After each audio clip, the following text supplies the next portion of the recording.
Mes parents ont volé mes 30 500 € de fonds universitaires pour sauver ma sœur de la prison. Je les ai coupés les ponts et je suis parti avec 2 sacs. 10 ans plus tard, ils se présentent à mon manoir et me supplient de leur donner plus. J'ai dit non. Bonjour, je m'appelle Nathalie Durand. Quand j'avais 20 ans, mes parents ont volé 30 500 € de mon plan d'épargne études pour engager un avocat afin de sauver ma sœur de la prison. Ils m'ont dit, tu comprendras quand tu seras plus grande. Mais je n'ai pas compris. Tout ce que je savais, c'est que tout ce pourquoi j'avais travaillé avait disparu. J'ai annulé mon inscription à l'université, j'ai fait 2 sacs et j'ai quitté Reims dans un bus Flixbus au milieu d'une nuit pluvieuse. 10 ans plus tard, quand ils se sont présentés devant ma villa à Saint-Cyr-au-Mont-d'Or, suppliant à ma porte pour plus d'argent, je n'ai dit qu'un seul mot. Non.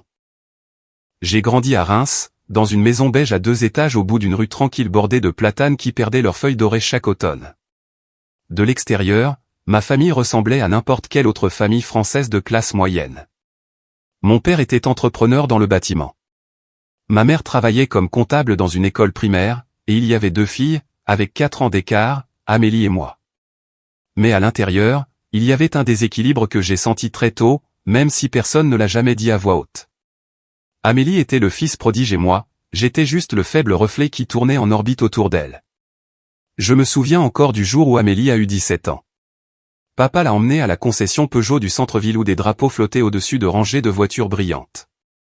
Elle est sortie du showroom avec une Peugeot 308 rouge flambant neuve, rutilante comme leur fierté partagée.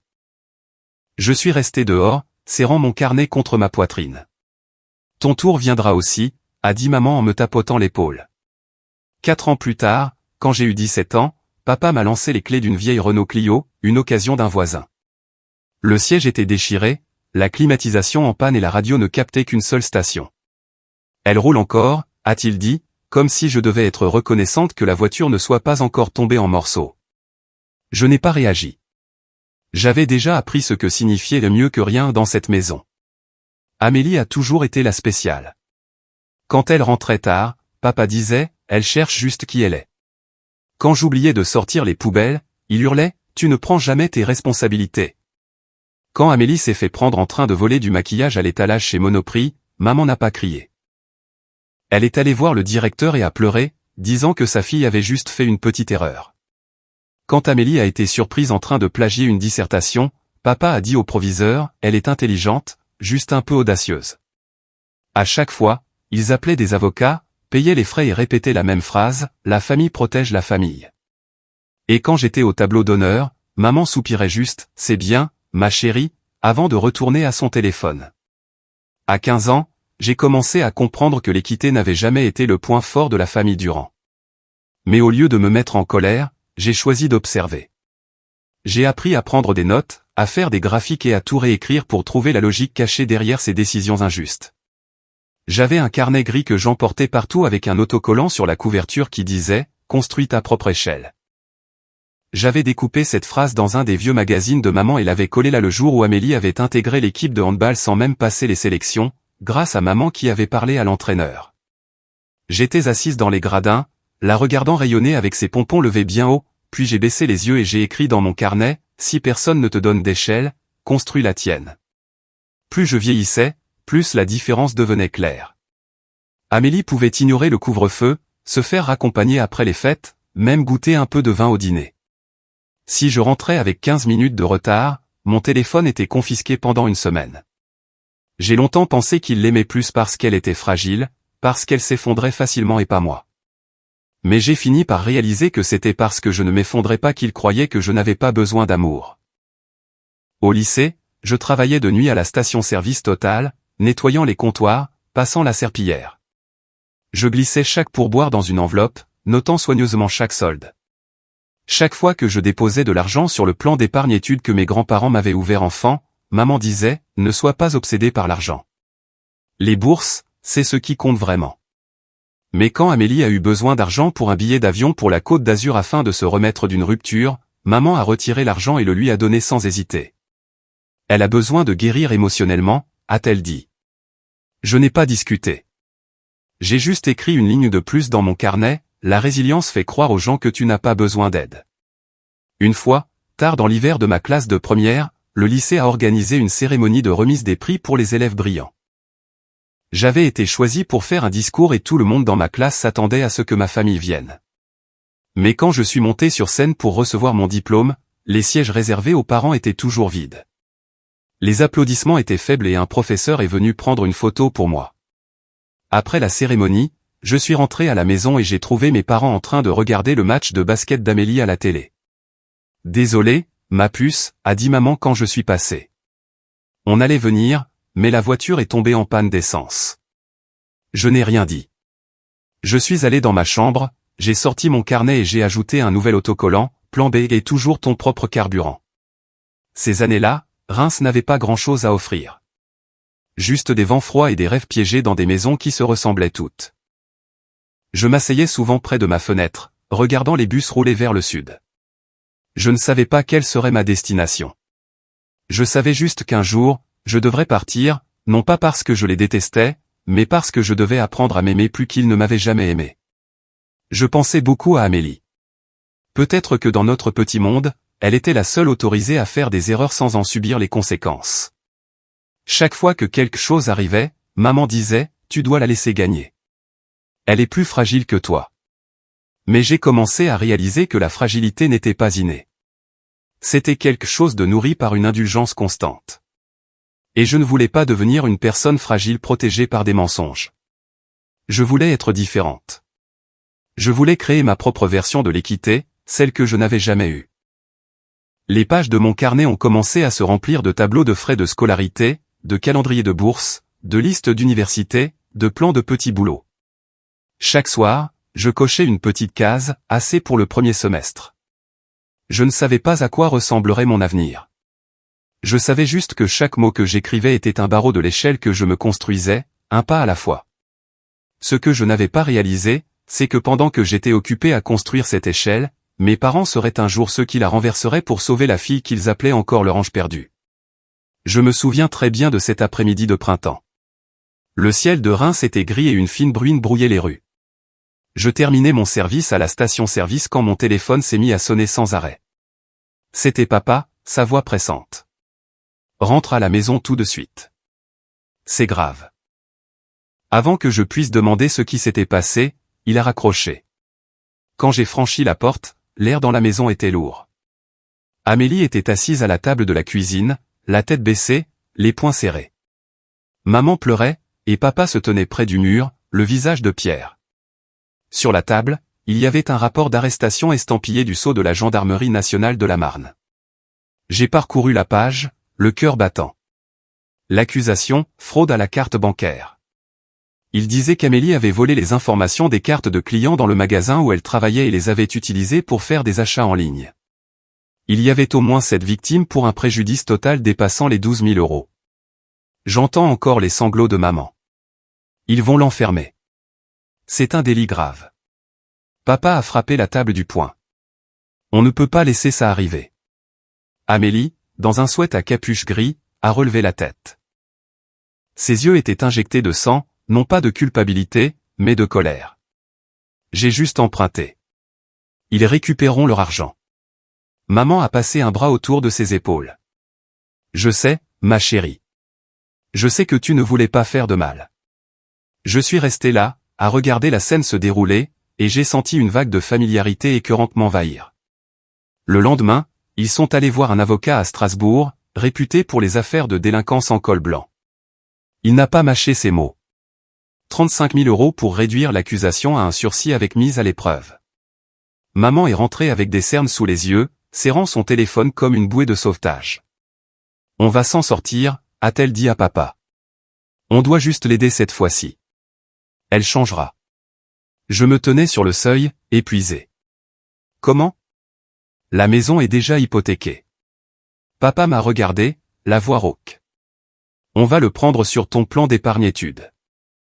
Pendant une seconde, j'ai cru avoir mal entendu. Quoi ? Le compte est au nom de ta mère. 30 500 €. Tu sais, on l'a ouvert pour toi quand tu étais petite, mais en ce moment, la famille en a besoin. J'ai laissé échapper un rire sec, quelque part entre l'incrédulité et le chagrin. La famille en a besoin, ou c'est elle qui en a besoin ? Maman est intervenue, la voix tremblante. Nathalie, c'est de la vie de ta sœur dont on parle.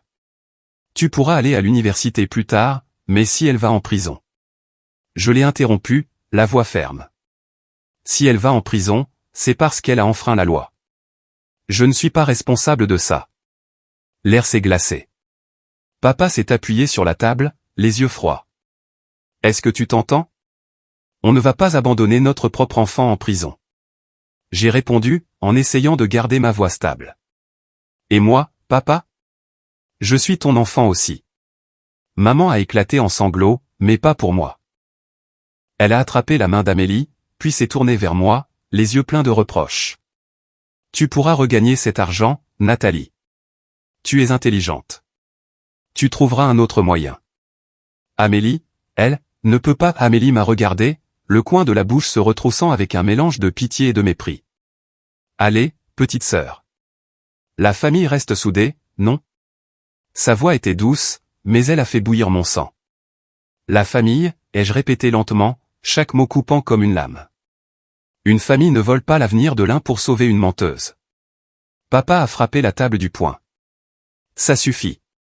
Tu n'as pas ton mot à dire là-dessus. Le compte est au nom de ta mère.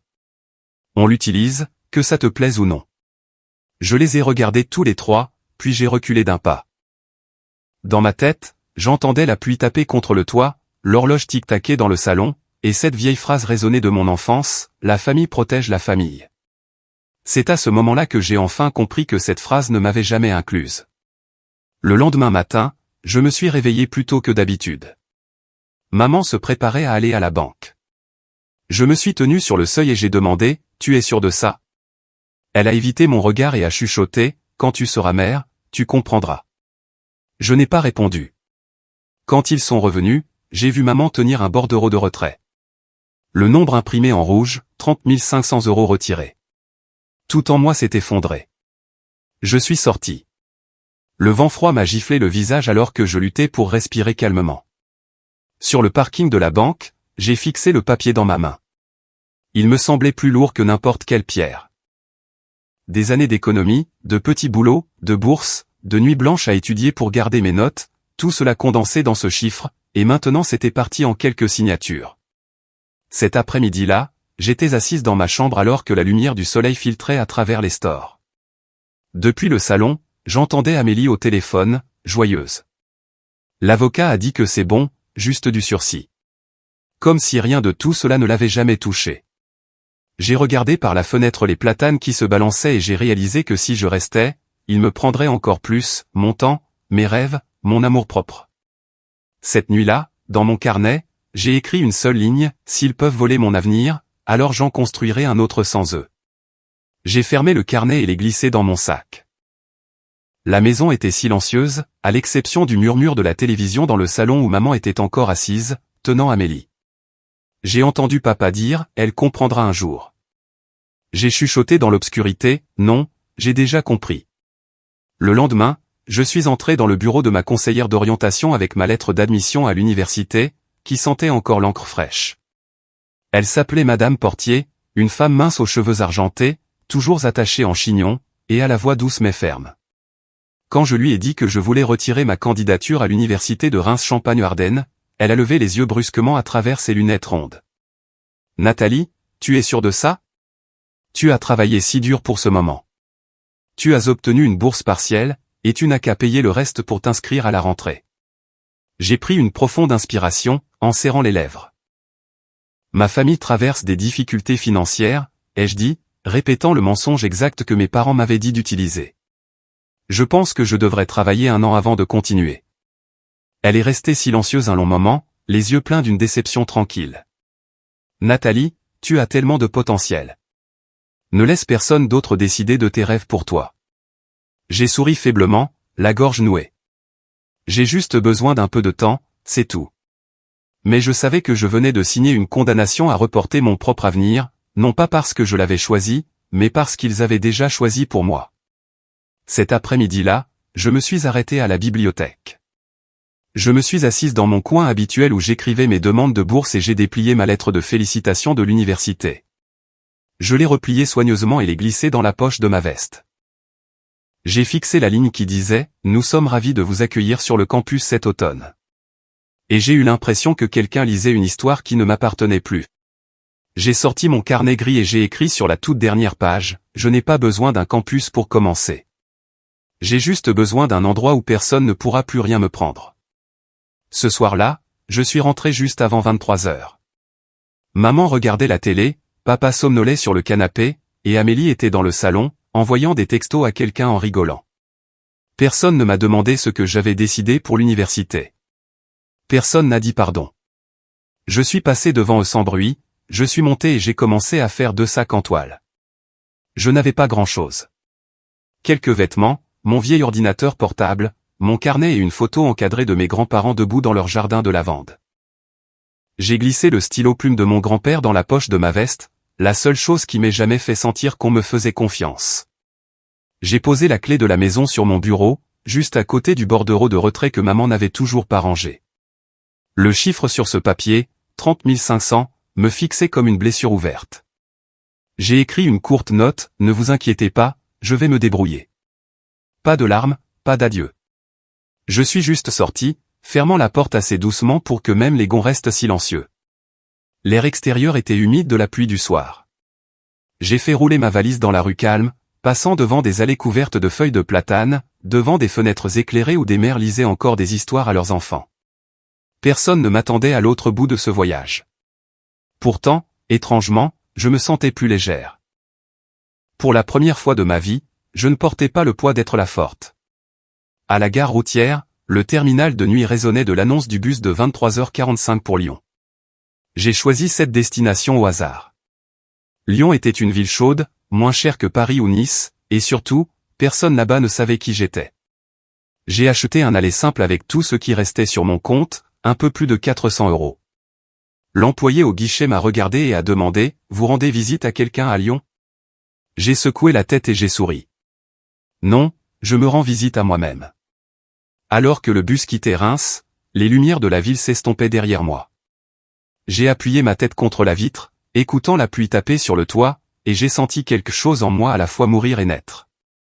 Je ne savais pas ce que j'allais manger, où j'allais dormir, ni comment j'allais survivre. Mais je savais une chose avec certitude.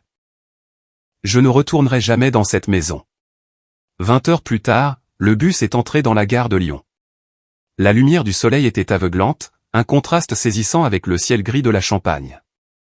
L'air sentait le café torréfié et la chaleur de l'asphalte.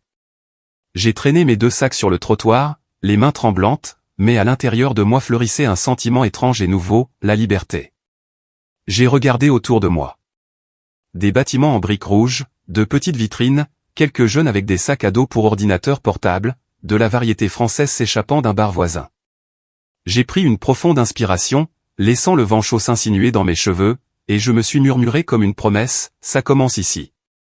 Les premiers mois à Lyon ont été de longues périodes de faim, d'épuisement et de peur sans nom. J'ai loué une chambre en colocation dans une vieille maison de l'Est de Lyon où 6 inconnus s'entassaient dans un espace prévu pour 4. Un décrocheur universitaire qui travaillait comme DJ la nuit, un cuisinier guatémaltèque, 2 serveuses de bar et un ouvrier du bâtiment qui dormait le jour et travaillait dans l'obscurité. Ma chambre était si petite que lorsque j'étirais mes jambes, mes genoux touchaient le mur. La nuit, le bruit des voitures le long des quais du Rhône se mêlait au cliquetis sec du climatiseur. Je n'osais pas appeler ça une maison, juste un abri contre la pluie. Je travaillais comme débarrasseuse dans un petit bouchon lyonnais sur les quais, nettoyant les tables, sortant les poubelles, passant la serpillière, lavant les verres, pour 9 € de l'heure, plus les pourboires si les clients étaient généreux. Pendant la journée, je prenais des services comme barista dans un café de la Presqu'île, où un latte coûtait autant qu'un de mes repas. Chaque fois que j'avais du temps, je prenais des commandes de livraison de courses pour des appartements luxueux du centre-ville dont les murs de verre reflétaient ma propre image, maigre, en sueur, mais toujours souriante. J'avais besoin d'argent. Mais plus que ça, j'avais besoin de sentir que j'avançais, même si ce n'était que d'un centimètre à la fois. Chaque soir après le travail, j'allais à la bibliothèque municipale de Lyon, un immense bâtiment de verre au bord du Rhône. Il y avait le Wi-Fi gratuit, la climatisation et de longues tables en bois face au pont de la Guillotière. Je restais jusqu'à la fermeture, apprenant le HTML, le CSS, le JavaScript, parfois le SQL ou Figma. Je ne savais pas ce que je ferais de ces étranges lignes de code. Je savais seulement qu'elles ouvraient un monde que je n'avais jamais eu le droit de toucher auparavant. J'étudiais des cas de design de produits et je griffonnais dans mon carnet gris, un bon produit ne résout pas seulement un problème, il guérit une douleur. Chaque fois que je me sentais épuisé, je pensais au bordereau de retrait que ma mère tenait dans sa main. Le chiffre 30 500 €, brûlant en rouge comme une cicatrice qui ne s'effacerait jamais. Chaque fois que je voulais abandonner, je me demandais, si j'arrête maintenant, est-ce que ça veut dire qu'ils avaient raison? Que je n'étais bonne qu'à endurer, pas à me relever. Cette question m'a tenu éveillé d'innombrables nuits. Au 3e mois, j'avais économisé assez pour acheter une Honda Civic argentée de 2002. Le moteur toussait comme un fumeur invétéré, mais elle roulait, et c'était tout ce qui comptait. Quand le loyer a augmenté, j'ai choisi de dormir dans la voiture. Je me garais derrière le parking de la bibliothèque, je couvrais les vitres avec ma veste et j'utilisais mon sac à dos comme oreiller. Chaque matin, je me lavais le visage dans des toilettes publiques, je buvais du café soluble et j'allais travailler. Personne ne savait que j'étais sans abri. Personne n'avait besoin de le savoir. J'étais juste un visage flou parmi des milliers d'autres qui luttaient pour rester à flot. Une nuit de début d'été l'année suivante, un orage a balayé Lyon, venu des monts du Lyonnais. Le vent rugissait, la pluie s'abattait en trombe, et j'ai dû me réfugier dans cette vieille colocation, dormant sur le sol du salon. La fenêtre fuyait, et l'eau de pluie froide coulait sur le plancher. J'ai tiré ma veste sur mon carnet, le protégeant comme si c'était la chose la plus précieuse que je possédais. Dehors, le vent hurlait comme des souvenirs enfouis qui remontaient à la surface. J'ai regardé l'eau s'étendre et j'ai murmuré des mots qui resteraient avec moi pendant des années, personne ne me volera plus jamais mon avenir. Mais à ce moment-là, les mots ressemblaient à un vœu. Je savais alors que je n'avais plus personne sur qui compter, et je n'avais plus besoin de personne. J'étais allé trop loin pour faire demi-tour. Quand l'orage est passé, j'ai commencé le lent et pratique voyage de ma reconstruction. Les jours étaient pour le travail, les nuits pour le codage, les week-ends pour le freelancing, concevoir des bannières, optimiser des sites web, accepter n'importe quelle tâche qui payait. J'ai ouvert un petit compte sur Malte.fr et j'ai rédigé des propositions dans un français rigide et hésitant. Mon premier client m'a payé 50 € pour corriger un bug de mise en page. Ce n'était pas grand-chose, mais j'ai failli pleurer de joie, là, dans la bibliothèque. J'ai utilisé ces 50 € pour acheter un nouveau disque dur externe, un endroit pour stocker chaque ligne de code, chaque projet, chaque idée. J'ai nommé le premier dossier construit à propre échelle. Le nom était un rappel, l'échelle que je m'étais autrefois promise de construire avait enfin commencé à prendre forme, un barreau à la fois. Il y avait des nuits où je me garais au bord du Rhône, regardant les lumières de la ville scintiller sur l'eau, pensant à la maison à Reims. Je me demandais s'il parlait parfois de moi. Est-ce que maman se réveillait au milieu de la nuit en réalisant qu'elle avait échangé l'avenir d'un enfant pour sauver l'autre? Ou avais-je déjà disparu de leurs souvenirs comme si je n'avais jamais existé? La réponse n'avait plus d'importance. Je savais que dès l'instant où j'étais monté dans ce bus, j'étais devenu la seule personne responsable de ma propre vie. Une année a passé, puis 2. Je n'étais pas riche. Je n'étais pas célèbre, mais je survivais. Et pour la première fois, sans peur du lendemain. J'avais un nouvel ordinateur portable, un flux régulier de travail en freelance, et une petite mais certaine conviction, tout ce qui vous est pris peut être reconstruit si vous êtes assez courageux pour recommencer. Chaque matin, je m'asseyais devant l'écran, regardant des lignes de code pulser comme le battement de cœur de quelque chose de vivant. Je ne savais pas où cela me mènerait, mais je savais une chose, c'était mon échelle maintenant. Personne ne pouvait plus y toucher. Un matin d'avril, lors de ma 3e année à Lyon, mon téléphone a vibré à 6 heures du matin. Je venais de m'endormir après une longue nuit de codage quand j'ai vu l'objet de l'email, nous aimerions discuter avec vous. Vertilogy. Je l'ai lu 3 fois avant de croire que ce n'était pas un spam. Vertilogy était une petite start-up qui développait des logiciels de logistique pour les entreprises paysagistes, des équipes gérant des dizaines d'ouvriers, de machines et de contrats. J'avais lu un article sur eux une fois dans le Lyon Tech Hebdo. Ils n'étaient pas tapas à accent grave-l'œil, mais ils avaient ce dont j'avais besoin, une porte d'entrée dans le monde de la tech. Je me suis présenté à l'entretien vêtu d'une chemise blanche achetée chez Emmaüs, le col encore raide d'avoir été plié. L'intervieweuse, Megan, la responsable du support client, avait les cheveux bouclés et un sourire chaleureux. Elle a demandé, « Avez-vous déjà travaillé dans le support technique ?» J'ai secoué la tête, mais je lui ai dit la vérité.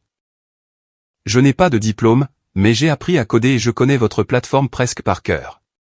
S'il y a quelque chose que je ne sais pas, je l'apprendrai jusqu'à ce que je le sache. 3 jours plus tard, l'email de confirmation est arrivé. Offre, 36 000 € par an. J'ai éclaté en sanglots, là, dans le café. Après 2 ans à dormir dans ma voiture et à vivre de sandwich jambon-beurre, c'était la première fois que j'avais l'impression de toucher quelque chose de réel. J'ai loué une petite chambre dans l'est de Lyon, acheté un bureau d'occasion et collé une feuille imprimée sur le mur qui disait « Jour 1 du reste de ma vie ». Le travail n'était pas facile. Vertilogy n'avait que 15 employés travaillant dans un entrepôt reconverti. Chaque jour, je répondais à des dizaines de mails de clients, l'application a planté, impossible de se connecter, le GPS continue d'afficher un mauvais emplacement. Je travaillais et j'étudiais en même temps, lisant chaque ancien ticket pour comprendre le produit. J'ai vite réalisé que le problème n'était pas seulement technique, il était structurel. Les utilisateurs perdaient leur motivation parce que le processus d'intégration était déroutant. La plupart mettaient près de 2 semaines à apprendre à utiliser le système correctement. J'ai tout noté dans mon carnet, le même dans lequel je n'avais pas écrit depuis mon départ de Reims. Le midi, pendant que les autres sortaient déjeuner, je restais au bureau, explorant le tableau de bord administrateur, essayant de tracer comment les utilisateurs se déplaçaient dans l'application. Un après-midi, Jason, le responsable de l'assurance qualité, m'a surpris en train de tester des erreurs. Il a ri. Je ne m'attendais pas à ce que le support fouine du côté de la queue. J'ai souri. J'étais juste curieuse de savoir pourquoi les utilisateurs rencontrent toujours les mêmes problèmes. Il a hoché la tête. Alors viens m'aider à corriger quelques bugs. Considère ça comme une formation. À partir de ce jour, j'ai commencé à changer de rôle au sein de l'entreprise. Le jour, je gérais le support. La nuit, je restais tard pour tester les nouvelles fonctionnalités et documenter les cas de crash en détail. Après un mois, j'ai rédigé un court rapport interne et les posté sur Slack, proposant un moyen de réduire le temps d'intégration de 14 à 10 jours en simplifiant le flux du tutoriel et en ajoutant des guides visuels. Personne ne m'avait demandé de le faire. Je voulais juste essayer. Le lendemain matin, Léo, l'un des 2 fondateurs, a répondu. Belle idée. Mais veux-tu le prouver? J'ai été surprise. Le prouver, ai-je demandé. Ça veut dire essayer ton idée sur un nouveau groupe d'utilisateurs, a dit Léo. Si ça marche, on avisera. J'ai hoché la tête instantanément, même si je n'avais aucune idée de comment faire. Léo a souri. Bien. Alors tu dirigeras le projet pilote. Pendant les 3 mois suivants, j'ai pratiquement vécu au bureau. J'ai redessiné le flux d'intégration dans Figma, ajouté de courtes vidéos, rédigé des guides interactifs et suivi les résultats quotidiennement. Je n'avais pas de titre officiel, mais tout le monde savait que je faisais le travail d'une chercheuse UX sans rémunération supplémentaire. Je m'en fichais. Je me répétais, si j'échoue, au moins j'apprendrai à échouer dans le domaine que j'ai choisi. Au 4e mois, les résultats sont tombés. Le temps d'intégration a chuté de 32% et la rétention des utilisateurs a presque doublé. Léo m'a convoqué dans la salle de réunion, posant le rapport sur la table. Nathalie, a-t-il dit, pour la première fois en 3 ans, quelqu'un du support m'a fait repenser notre façon de construire des produits. J'ai ri. J'ai juste regardé ça du point de vue de l'utilisateur. Il m'a souri en retour. C'est exactement le point de vue qui nous manquait. Une semaine plus tard, ils ont officialisé la chose. J'ai été promu chef de produit associé. Quand l'email est arrivé, je suis resté figé, les larmes aux yeux, ne sachant pas si c'était de la joie ou du soulagement. 2 ans auparavant, je dormais dans ma voiture, codant sur un Wi-Fi emprunté. Maintenant, j'avais un bureau, une plaque nominative, une carte de visite qui disait le chef de produit, Nathalie Durand. Ce soir-là, je suis retourné à la bibliothèque municipale de Lyon et je me suis assise au même endroit où je m'étais autrefois appris le HTML, regardant le pont de la Guillotière briller sur le Rhône. J'ai ouvert mon carnet gris et j'ai écrit sous le vœu que j'avais fait des années auparavant, personne ne me volera plus jamais mon avenir. Et juste en dessous, j'ai ajouté une nouvelle ligne, personne ne peut m'empêcher d'en créer un nouveau. En quittant la bibliothèque, la brise nocturne caressait doucement le fleuve, fraîche et douce. Je me suis soudain souvenu des mots de ma mère, quand tu seras mère, tu comprendras. Je ne suis toujours pas sûr de la comprendre, mais je comprends autre chose maintenant. L'amour ne se mesure pas au sacrifice aveugle. Certaines familles n'existent que pour vous apprendre à partir, et certaines portes, petites et silencieuses, s'ouvrent juste à temps pour vous rappeler que le monde a encore une place pour vous. Chez Vertilogy, je n'avais pas de privilèges. Je n'avais pas de relation, mais j'avais quelque chose que personne ne pouvait me voler, la détermination. Et c'est cela, pas un diplôme ou un nom, qui m'a ouvert la toute première porte dans ce vaste monde. Travailler chez Vertilogy a changé ma vie. Mais cela a aussi éveillé quelque chose de nouveau. Une ambition silencieuse et agitée qui faisait surface chaque fois que je remarquais un problème que personne ne semblait vouloir résoudre. Un après-midi doux, je suis allé avec Jason, mon ancien responsable AQ, à Bron pour une visite client. L'entreprise gérait l'aménagement paysager de résidences de luxe, employant plus de 200 ouvriers. Quand nous sommes arrivés, le soleil tapait fort et la poussière s'accrochait à nos chaussures. Le chef de projet, Renaud, a soupiré. On doit utiliser 6 applications différentes pour gérer l'avancement, prendre les photos d'inspection, suivre les rapports de travail, les fiches de présence, les plannings des véhicules et les factures. 6 applis, 6 mots de passe, et chaque fois qu'on essaie de compiler un rapport, ça prend une semaine. Il a fait défiler son téléphone, me montrant Google Sheets, WhatsApp, Smartsheet, une application de pointage, une application photo et une application de gestion de matériel. Les données du terrain au bureau se perdent constamment, les rapports sont en retard et les emails interminables. En l'écoutant, j'avais l'impression de regarder une carte enchevêtrée, mais aussi une opportunité inexploitée. Ce soir-là, je suis rentré chez moi et j'ai ouvert mon ordinateur portable. Une seule pensée m'obsédait, et si tous ces fragments pouvaient être unifiés en un seul système? J'ai commencé à dessiner sur mon mur, des boîtes reliées par des flèches. Au centre, j'ai écrit « Force Bâtie », l'outil pour le terrain. Je ne sais pas d'où venait ce nom. Je savais juste ce qu'il signifiait, ce que je voulais qu'il forge, qu'il façonne, qu'il construise, quelque chose de durable. Chaque soir après le travail, je codais. Au début, ce n'était qu'un MVP rudimentaire, une simple application qui permettait aux utilisateurs de créer des plannings de chantier, de consigner des mises à jour sur le terrain, de télécharger des photos d'inspection et de générer des rapports pour les clients. J'ai investi toutes mes économies, près de 18 000 €, dans des serveurs, des modèles d'interface utilisateurs et des frais d'API. J'étais terrifié, mais aussi exalté. Terrifié d'échouer, mais exalté parce que pour la première fois, je construisais quelque chose qui m'appartenait. Quand le premier prototype a été prêt, j'ai envoyé un lien à Renaud, à Bron. Essayez-le, ai-je dit. Si ça aide, dites-le moi. Une semaine plus tard, il m'a rappelé, la voix débordante d'enthousiasme. Ça marche, et c'est tellement moins prise de tête. Mes mains tremblaient de joie. Je n'avais pas d'entreprise, pas d'équipe, pas de financement, juste un minuscule produit tournant sur un vieil ordinateur portable. Mais il a ajouté, si jamais vous le rendez payant, je paierai 100 € par mois. Ça les vaut. Je n'ai pas accepté tout de suite. J'ai juste souri et dit, continuez à tester. J'ai juste besoin de retour. Le mot s'est répandu plus vite que je ne l'aurais jamais imaginé. En 6 mois, plus de 500 équipes de construction et d'aménagement paysager à travers la France utilisaient la version bêta de Force Bâtie, principalement grâce au bouche à oreille. Je codais, je déboguais et je faisais le support client toute seule. Je dormais à peine, mais chaque email positif était comme une dose de caféine pure. Un soir, un utilisateur m'a envoyé un message, « Votre appli a sauvé mon contrat. Je n'ai pas perdu mon travail. Merci. » J'ai relu ce message encore et encore jusque tard dans la nuit, et pour la première fois, j'ai vraiment vu que ce que j'avais construit avait une valeur réelle. 3 mois plus tard, le nombre d'utilisateurs a atteint 3500. Le serveur a planté sous la charge et j'ai dû engager un développeur à temps partiel payé avec ma carte de crédit.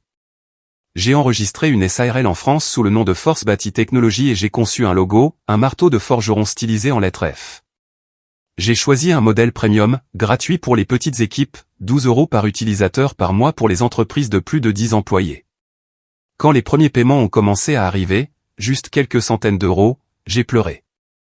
Je me suis souvenu d'avoir 19 ans, debout sur le parking d'une banque, fixant ce bordereau de retrait affichant moins 30 500 €.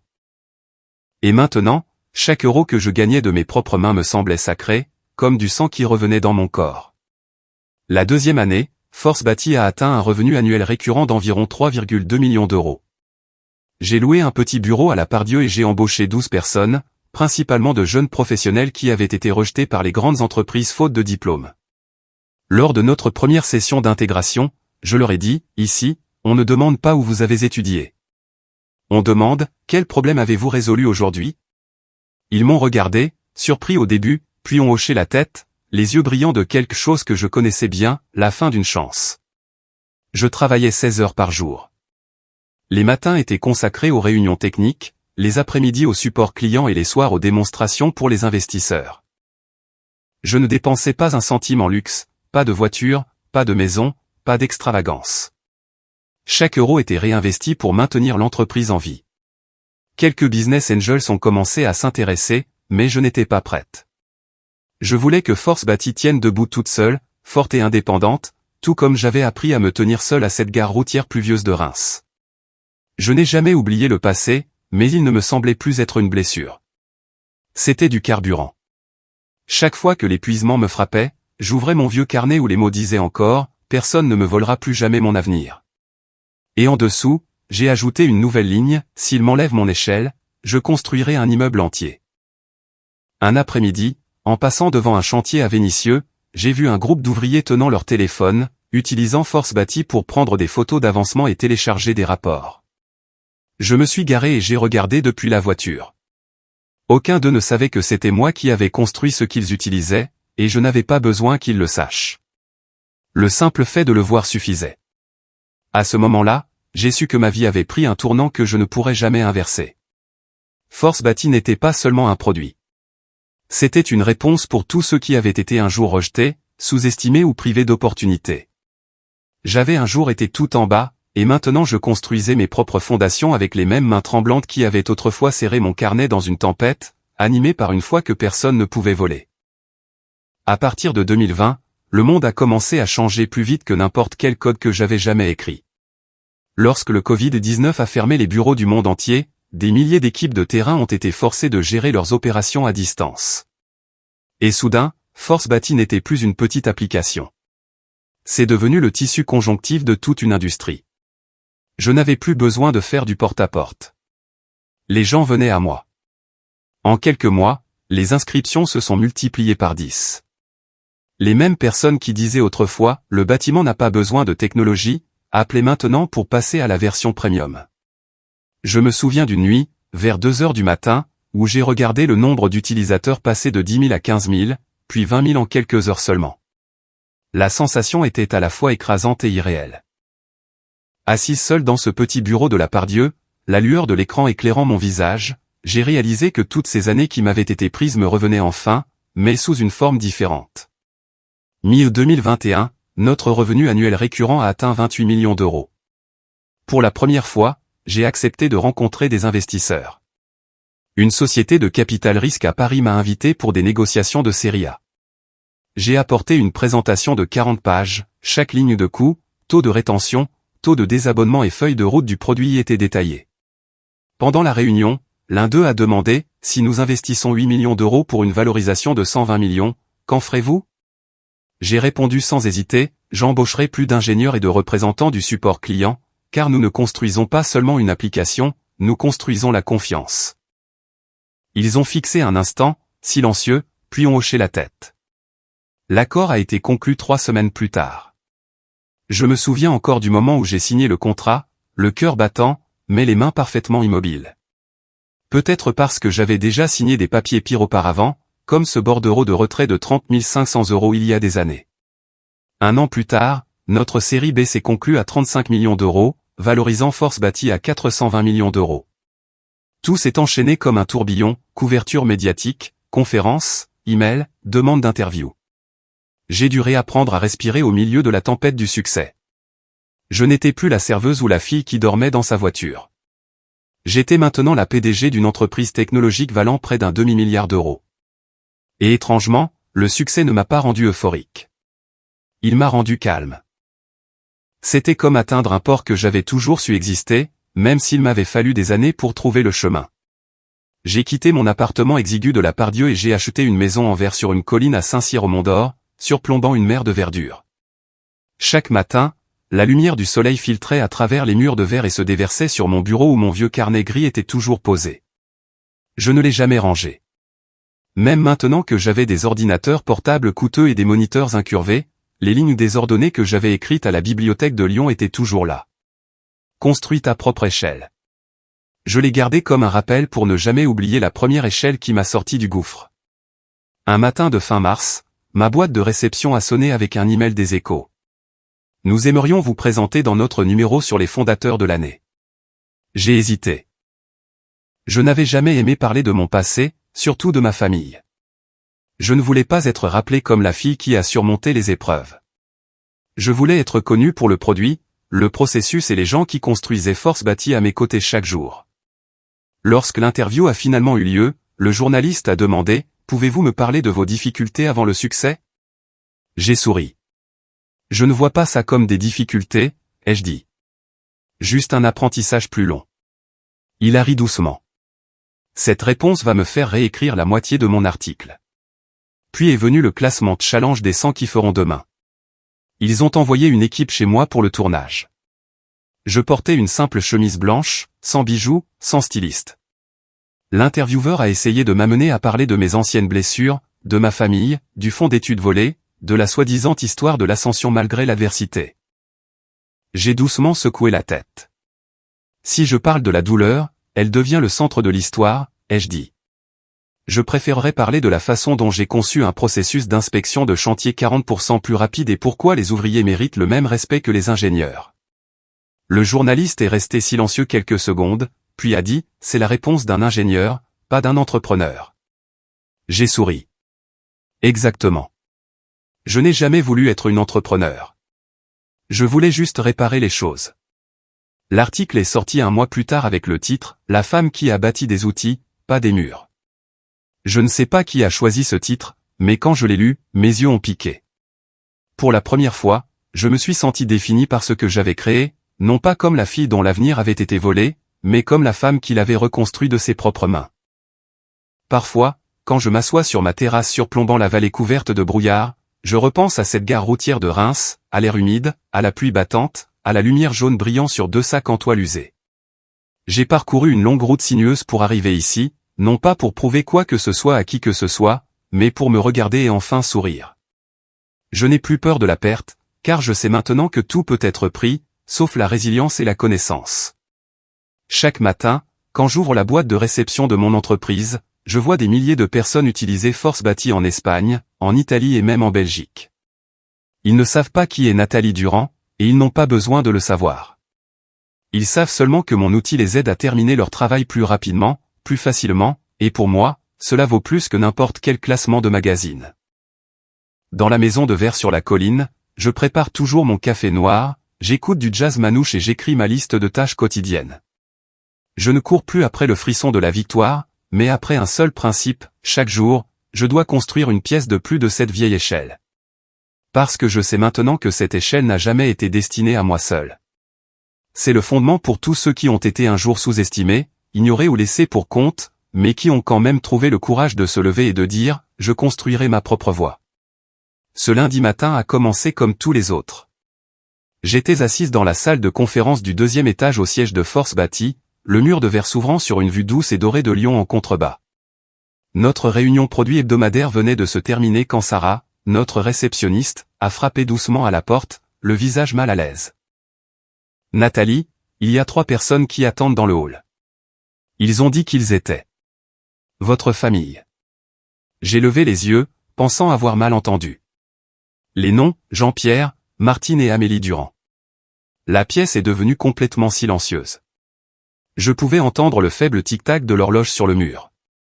Je n'avais pas entendu ces 3 noms ensemble depuis 10 ans. Ma poitrine s'est serrée, mais ma voix est restée calme. Dites-leur que je descends dans 5 minutes. Je me suis levé, apercevant mon reflet dans le verre. La femme qui me regardait n'avait rien à voir avec la jeune fille de 20 ans qui avait quitté Reims sous la pluie. Chemisier blanc, cheveux soigneusement attachés, regard stable et sans peur. J'ai pris une profonde inspiration et je suis sorti. Ils étaient assis sur le canapé du hall, plus petit que dans mon souvenir. Maman portait un manteau de laine délavé, son visage ridé, ses cheveux parsemés de gris. Papa avait l'air plus mince, les épaules voûtées, son expression lasse. Et Amélie, le soi-disant ange perdu, semblait n'avoir jamais vraiment trouvé son chemin. Son visage était brûlé par le soleil, ses yeux creux, ses doigts tremblant légèrement alors qu'elle tordait une bague en plastique bon marché autour de son doigt. Quand je me suis approché, maman s'est levée d'un bond. « Nathalie, tu as l'air si différente. » J'ai souri poliment et j'ai hoché la tête. « Merci, maman. Ça fait longtemps. » Son regard a balayé la pièce, du comptoir d'accueil en chêne au logo en métal brillant de Force bâti monté sur le mur. « Tout ça, c'est à toi ?» a-t-elle demandé, la voix tremblante d'incrédulité. « Oui », ai-je dit doucement. « Tout à moi, construit par moi. » Papa s'est avancé, sa voix enrouée. On a lu l'article. Challenge. Celui avec ta photo devant la maison en verre. On n'avait aucune idée que tu avais si bien réussi. Amélie a esquissé un sourire tordu. Tu es célèbre maintenant. Tu as même ta propre page Wikipédia. Je les ai regardés calmement. Merci de l'avoir remarqué. S'il vous plaît, montez.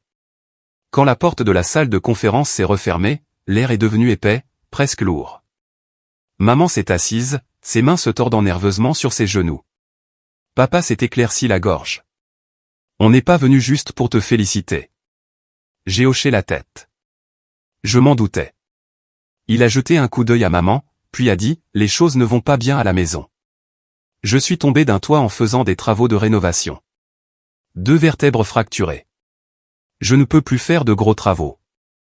L'assurance ne couvre qu'une partie. Les économies de ta mère sont parties.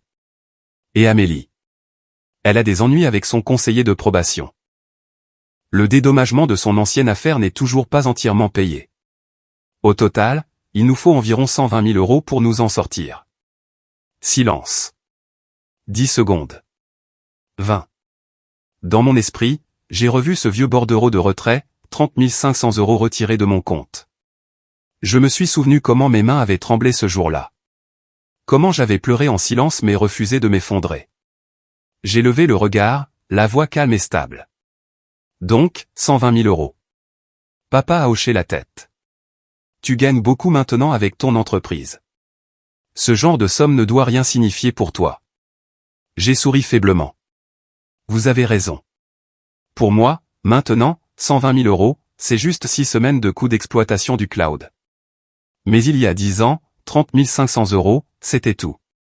C'était mon rêve, ma chance, ma foi en l'équité au sein d'une famille, et ça, personne ne pourra jamais le rembourser.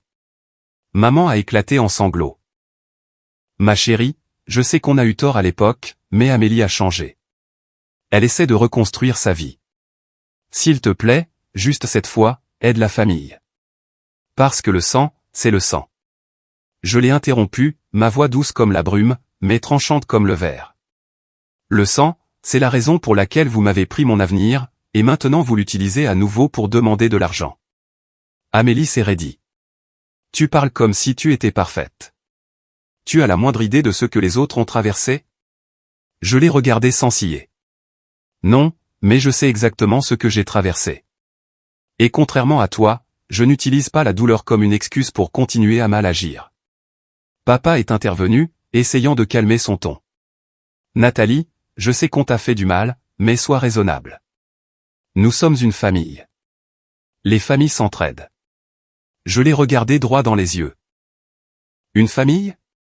Une famille est le seul endroit où le respect devrait exister, et c'est la seule chose que vous ne m'avez jamais donnée. La pièce est tombée dans le silence. Seule l'horloge tic-taquait doucement en arrière-plan. Je me suis levé, je suis allé à la fenêtre et j'ai regardé le flot continu de voitures le long du boulevard. Il y a 10 ans, ai-je commencé tranquillement, j'ai quitté la maison avec 2 sacs. Vous pensiez que j'allais échouer, mais je ne l'ai pas fait. J'ai appris, j'ai travaillé, j'ai construit et j'ai créé tout ça, non pas pour vous prouver quoi que ce soit, mais pour me prouver à moi-même que je n'ai pas besoin de la validation de ceux qui m'ont un jour méprisé. Maman a essuyé ses larmes, sa voix à peine un murmure. On a juste besoin d'un peu d'aide, Nathalie. On te remboursera. J'ai tourné la tête pour lui faire face, calme et stable. Vous avez déjà dit ça une fois, juste pour cette fois. Et j'ai tout perdu. Cette fois, je ne ferai pas la même erreur. Amélie s'est levée d'un bond de son siège, le ton sec. Tu as vraiment changé, Nathalie. Maintenant que tu as de l'argent et du pouvoir, tu te crois meilleur que tout le monde. J'ai croisé son regard. Sans colère, sans supériorité. Non, je ne me crois pas meilleur. J'ai juste appris la seule leçon que tu n'as jamais apprise, assumer la responsabilité de tes choix. Papa avait l'air de vouloir parler, mais il est resté silencieux. J'ai versé de l'eau dans 3 verres et je les ai posés sur la table. Je ne vous déteste pas, ai-je dit doucement. Vraiment pas. Mais je dois être clair. Je ne dois pas un seul euro à quiconque dans cette pièce. Et s'il y a quelque chose que je devais, je l'ai déjà remboursé avec les années de ma jeunesse que vous m'avez prises. Personne n'a répondu. Maman a baissé la tête, des larmes coulant sur ses mains. Amélie fixait le sol, les lèvres serrées. J'ai soupiré, mon ton s'adoucissant. Je vous souhaite une bonne santé, papa. La paix, maman. Mais pour l'argent, je suis désolé. La réponse est non. Je les ai accompagnés jusqu'au hall. Leurs pas étaient lourds, comme s'ils traînaient le poids du passé avec eux. Quand les portes vitrées se sont refermées derrière eux, Sarah a levé les yeux de la réception, incertaine. Ça va? J'ai souri faiblement. Ça va. Juste une réunion qui aurait dû avoir lieu il y a 10 ans. De retour dans mon bureau, le logo de Force Bâtie scintillait sur la table polie. J'ai murmuré, il y a 10 ans, ils ont pris mon avenir. Aujourd'hui, ils sont venus en demander plus, et j'ai été assez forte pour dire non. Ils n'avaient pas encore quitté le parking. À travers le mur de verre, je pouvais les voir debout à côté d'un SUV gris. Papa appuyé contre la voiture, le dos courbé. Maman assise sur le siège passager, la tête baissée, et Amélie faisant les 100 pas, parlant avec colère. Je savais qu'il reviendrait. Et bien sûr, 5 minutes plus tard, on a frappé à nouveau à la porte. Cette fois, plus fort. J'ai fait signe à la réceptionniste. Laissez-les entrer. Certaines conversations, vous savez déjà comment elles se termineront, mais vous devez quand même les mener jusqu'au bout. Quand ils sont rentrés tous les 3, l'atmosphère était différente. La façade polie avait disparu. Les yeux d'Amélie étaient rouges et gonflés, sa voix se brisant alors qu'elle criait « Pourquoi ? Pourquoi dois-tu être si cruel ?» Je n'ai pas répondu tout de suite. Maman s'est avancée, suppliante, « Tu n'as pas à nous pardonner. Aide-nous juste cette fois. On te remboursera. Je te le promets. » Je l'ai regardé, mon ton calme mais ferme. « Non, maman. Tu n'as pas besoin de promettre. Tu as fait cette promesse il y a 10 ans. Mais j'ai appris quelque chose depuis. Le pardon ne signifie pas la confiance, et la confiance ne signifie pas donner de l'argent. » La pièce est redevenue silencieuse. Je me suis approché de la table, je me suis assise en face d'eux et j'ai parlé lentement. Je ne suis plus en colère. Vraiment, je ne le suis plus. Je veux juste comprendre. Pourquoi personne n'a cru en moi à l'époque? J'étudiais dur, je travaillais dur, je ne causais pas de problème. Mais dès que j'ai dit non, vous m'avez tous traité d'égoïste. Pourquoi la responsabilité, à vos yeux, signifiait-elle que je ne méritais pas qu'on investisse en moi? Les mains de papa tremblaient légèrement. Il a évité mon regard. Quand il a finalement parlé, sa voix était presque un murmure. Parce qu'on pensait que tu t'en sortirais.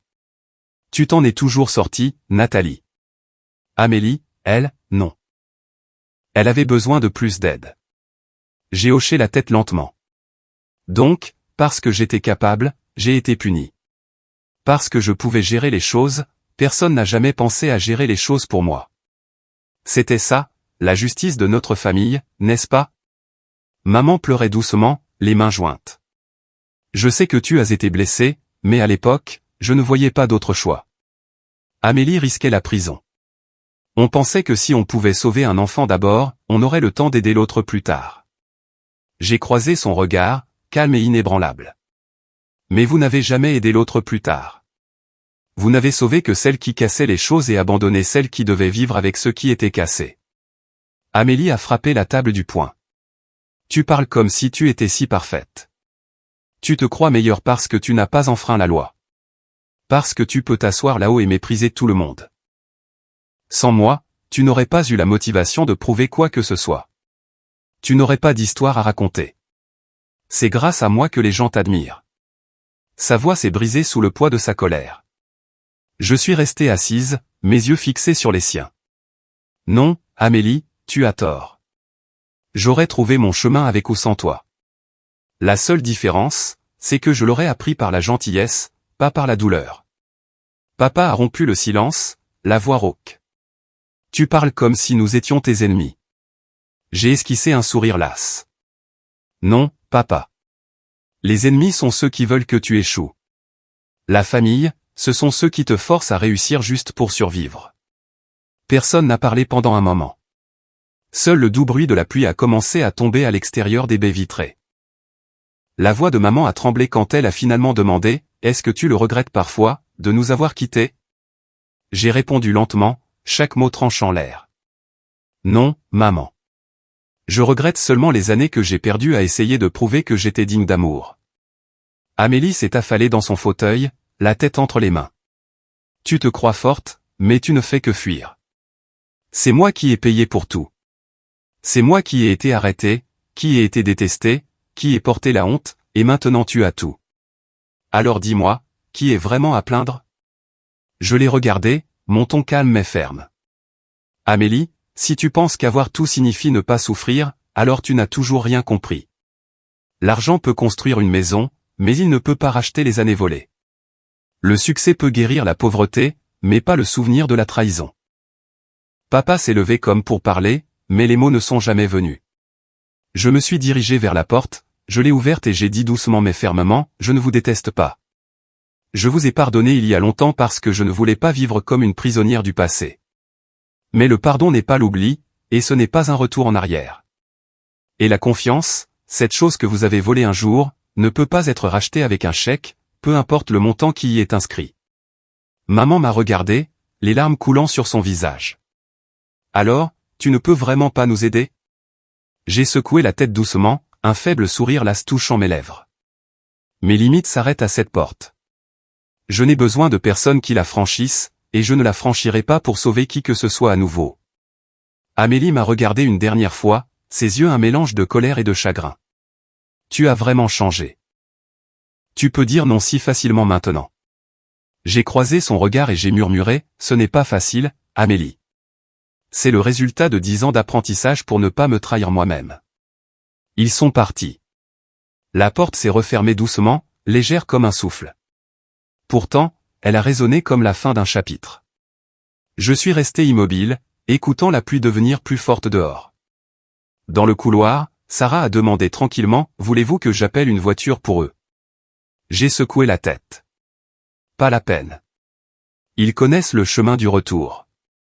De retour à mon bureau, j'ai ouvert le vieux carnet gris. Les mêmes mots étaient toujours là, personne ne me volera plus jamais mon avenir. J'ai pris un stylo et j'ai ajouté une nouvelle ligne, et personne ne pourra le racheter avec le passé. 3 mois se sont écoulés depuis ce matin où ils sont sortis de mon bureau. Tout semblait être revenu à la normale. Les réunions, les mises à jour de produits, le flot de mai de l'équipe technique. Mais parfois, dans le calme d'un après-midi, j'entendais encore la pluie de ce jour-là, le son de la porte se fermant derrière eux, et le soupir qui s'était échappé de ma propre poitrine. Peut-être que les blessures qui ne saignent pas sont celles qui mettent le plus de temps à guérir. Puis Facebook a commencé à s'agiter. Une tante éloignée, la même femme qui ne m'avait pas demandé si j'étais vivante ou morte depuis une décennie, a publié un long statut. La famille, c'est pour toujours. Les liens du sang sont plus forts que tout. En dessous, des dizaines de parents commentaient, acquiescents, me traitant d'ingrate, disant que j'avais oublié mes racines maintenant que j'étais riche. J'ai lu chaque commentaire. Sans colère, juste un silence creux à l'intérieur. 10 ans de silence et maintenant ils parlaient comme s'ils avaient toujours été des experts en morale. Je n'ai pas répondu publiquement. Au lieu de cela, j'ai envoyé un message privé à Evan, mon jeune cousin, celui qui m'avait laissé dormir dans son garage la nuit de mon départ. Merci pour cette nuit-là, ai-je écrit. Sans toi, je ne pense pas que j'aurais eu le courage de continuer. Il a répondu quelques minutes plus tard, je suis fier de toi. Ne laisse personne te faire oublier ce que tu as surmonté. Les nouvelles de mon ancienne famille arrivaient par vagues discrètes. Un ami du lycée m'a envoyé un texto, j'ai entendu dire qu'Amélie s'est encore fait arrêter. Violation de probation, drogue, je crois. Je l'ai lu, sentant une lourdeur dans ma poitrine. Pas de la colère, juste une sorte de tristesse profonde et lasse.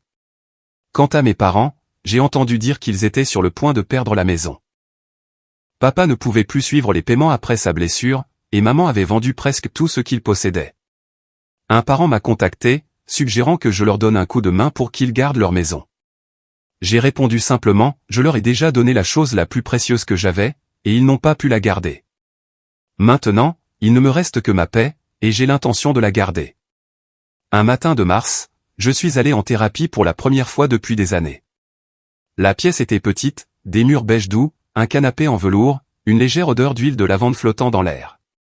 Claire, la thérapeute, une femme calme d'une 50aine d'années, a demandé doucement, « Nathalie, qu'est-ce qui vous a décidé à venir aujourd'hui ?» J'ai réfléchi un instant, puis j'ai dit tranquillement, « Parce que je leur ai pardonné, mais je ne me suis pas pardonné à moi-même. » Elle a hoché la tête. « Alors c'est par là que nous commencerons.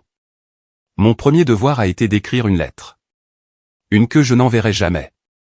À la Nathalie de 20 ans. La fille qui a quitté la gare routière de Reims sous la pluie avec 2 sacs et aucun plan. Ce soir-là, de retour dans mon bureau à la maison, la lumière du soleil filtrait à travers le mur de verre et se déversait sur mon bureau. J'ai ouvert le vieux carnet gris à une page blanche. Ma main tremblait légèrement alors que je commençais à écrire. Chère toi, la fille qui pensait que la responsabilité signifiait porter le monde entier. Tu as eu raison de partir. Tu as eu tort de croire que l'amour devait toujours tout coûter. Tu mérites d'être aimé sans avoir à le prouver, d'être libre sans avoir à le demander. Tu ne leur dois pas le pardon, mais tu te dois la grâce d'être resté trop longtemps. Au moment où j'ai atteint la dernière ligne, les larmes sont venues. Non pas de douleur, mais de soulagement. Pendant des années, j'avais porté l'image de l'enfant responsable, celle qui croyait que si elle travaillait un peu plus dur, peut-être que ses parents la verraient enfin. Peut-être que l'amour suivrait. Mais la vérité, c'est que l'amour ne vient pas de l'endurance. Il vient quand on s'en va enfin. Après cette séance, j'ai commencé de petits rituels de paix. Éteindre mon téléphone le vendredi soir, marcher le long des berges du Rhône, écouter du vieux jazz et écrire dans mon journal sans jugement. Lentement, j'ai commencé à comprendre que guérir ne consiste pas à oublier. C'est regarder en arrière et ne ressentir aucune envie de vengeance. Un après-midi, j'ai reçu un email de la banque. L'hypothèque de mes parents avait été officiellement saisie. Je l'ai lu attentivement, puis je l'ai supprimé. Non pas par indifférence, mais parce que je savais que si je les sauvais maintenant, ils oublieraient à nouveau la leçon, et je retomberais dans le rôle de l'enfant responsable une fois de plus. J'avais promis à la fille de 20 ans dans cette lettre que je ne la trahirais plus jamais. Ce soir-là, je me suis préparé une tisane à la menthe et je me suis assise sur la terrasse de ma maison de verre. Une pluie légère tombait sur Lyon. L'air sentait la terre et les fleurs sauvages. J'ai pensé à Amélie, peut-être assise dans une petite cellule quelque part, croyant que sa sœur était devenue froide. Je n'ai ressenti aucune joie à cette pensée, seulement un espoir tranquille qu'un jour, elle comprendrait. La liberté ne vient pas du fait d'être pardonné. Elle vient de la prise de responsabilité. En thérapie, Claire a dit un jour, quand vous pouvez regarder votre passé sans trembler, vous vous êtes déjà échappé. Cette phrase a dénoué quelque chose de profond en moi. Je ne voyais plus mes parents comme des traîtres, mais comme des gens effrayés, faibles, gouvernés par leur propre peur. Ils ont choisi de sauver le mauvais enfant parce qu'ils craignaient la honte, le jugement, l'échec. Ils n'étaient pas mauvais, juste trop effrayés pour être justes. Et moi, la fille qui vivait autrefois pour être fiable, j'ai enfin compris. Être fiable ne signifie pas un sacrifice sans fin. J'ai le droit d'être faible, le droit de partir, le droit de me choisir en premier. 3 mois plus tard, lors de ma dernière séance de thérapie, Claire a demandé, si vous pouviez dire une chose à votre moi de 20 ans, que serait-ce ? J'ai souri, la voix tremblante. Je lui dirais, merci d'être parti cette nuit pluvieuse, parce que sans toi, il n'y aurait pas moi aujourd'hui. Ce soir-là, j'ai fermé le carnet gris et je l'ai posé sur l'étagère près de la fenêtre. Le vent frôlait les pins sur la colline, soulevant le fin rideau. J'ai murmuré doucement à personne d'autre qu'à moi-même, personne ne prendra jamais mon avenir, et personne ne définit ma gentillesse, sauf moi. Sous la nuit calme, j'ai su enfin que le silence en moi n'était plus une blessure, mais la paix. Le lendemain matin, l'aube s'est répandue sur les collines de Saint-Cyr-au-Mont-d'Or dans une douce brume dorée, fine comme un souffle. La lumière a traversé les murs de verre, se déversant sur le comptoir de cuisine en chaîne où la machine à café a commencé à goûter à son rythme régulier et chaud. Je me suis appuyé contre le comptoir, écoutant le son, respirant le parfum. L'odeur des commencements, l'odeur des jours où je n'ai plus à courir. Sur le mur en face de moi, j'avais recollé le vieil autocollant dont les coins avaient commencé à se courber avec le temps. Construite à propre échelle. Les lettres s'étaient estompées, mais le sens n'avait jamais changé. J'ai ouvert mon ordinateur portable et j'ai regardé le document que j'avais terminé la veille au soir.